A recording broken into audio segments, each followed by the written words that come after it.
পৃথিবী ছাড়া সৌরমণ্ডলের আর কোনো গ্রহ বা চাঁদের প্রাণ ছিল কি বা আছে কি, সে খোঁজে একটা বড় পা ফেলার সুযোগ পেলেন বিজ্ঞানীরা। পৃথিবী ছাড়া মঙ্গল গ্রহে জল ছিল বলে এখন অনেকটাই নিশ্চিত হয়েছেন বিজ্ঞানীরা। ফলে সেখানে প্রাণও ছিল বলে মনে করছেন তারা। বৃহস্পতির চাঁদেও এমন এক সম্ভাবনা নিয়ে ভাবছেন বিজ্ঞানীরা। এবার তাদের হাতে আরও এক বড়সড় তথ্য এসে গেল, যা সম্বন্ধে এতদিন তাদের জানা ছিল না। শনি গ্রহের অন্যতম চাঁদ এনসেলাডাস। এই এনসেলাডাসে রয়েছে বরফের স্তূপ, আর সেখান থেকে জলীয় বাষ্প নির্গত হচ্ছে। এই জলীয় বাষ্পে বিজ্ঞানীরা প্রাণের জন্য প্রয়োজনীয় জৈব উপাদানের খোঁজ পেলেন। এতেই শনি গ্রহের চাঁদে প্রাণের উৎস খোঁজার কাজ শুরু করে দিয়েছেন। শনি গ্রহের উপগ্রহ এনসেলাডাসে কী ধরনের বায়োমিউকো তৈরি হতে পারবে তা বোঝার চেষ্টা করছেন নাসার বিজ্ঞানীরা।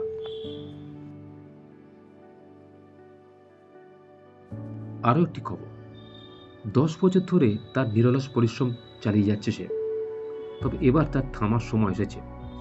না, আমি কোনো মানুষের কথা বলছি না, আমি বলছি একটি জড় পদার্থ। জড় পদার্থ হলেও এর কাজ কিন্তু একটি সচল মানুষের মতোই, যেটিকে আমরা কম্পিউটারের পরিভাষায় রোবট বলে থাকি। তবে রোবটটিকে সম্পর্কে নানান তথ্য সামনে এনে অবাক করেছেন বিজ্ঞানীরা, অবাক করেছে বিশ্ববাসীকে। সেই দলে পড়ে ছিল নিও ওয়াইস নামে একটি ধূমকেতু এবং গ্রহাণু খুঁজে বেড়ানো ইনফ্রারেড স্পেস টেলিস্কোপ। গত 10 বছর ধরে নাসার এই টেলিস্কোপ লাগাতার তার কাজ চালিয়ে গেছে, প্রচুর ছবি তুলেছে, পাঠিয়েছে নাসায়। বিজ্ঞানীরা তা খতিয়ে দেখে অনেক নতুন নতুন তথ্য হাতে পেয়েছেন। পৃথিবীর কাছে ছড়িয়ে থাকা 3000 বস্তুর খোঁজ দিয়েছে এই টেলিস্কোপ। একটি এমন ধূমকেতুর হদিশ দিয়েছে যা একটি জীবনে একবারই দেখা যায়।